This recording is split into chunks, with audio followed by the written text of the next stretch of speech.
Thì giờ ăn đi tối ăn được. Ăn hết đâu Hươi rồi. Ăn trứng dặn hết đi, trứng ăn tương. Chạy đấy ngày mai cũng được. Chai sữa này nước ngoài. Coi gì nè. Bạn nó không chặt. Không có gì đâu, dễ thật chứ. Không mình chụp ở đây nè. Để đây nè. Ủa trứng ngâm tương rồi sao lấy ra ăn trời? Bây giờ ăn gì ăn thứ tự đi. Theo quy trình người ta ăn.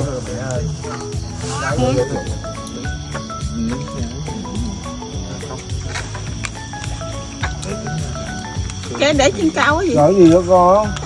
Cho góc vậy.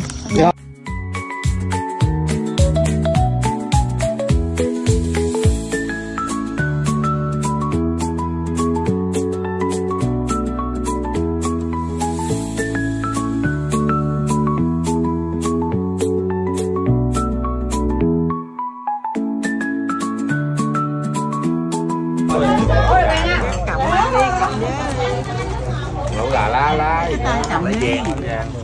Một cái mì gói thôi mình bỏ vô không? Sao?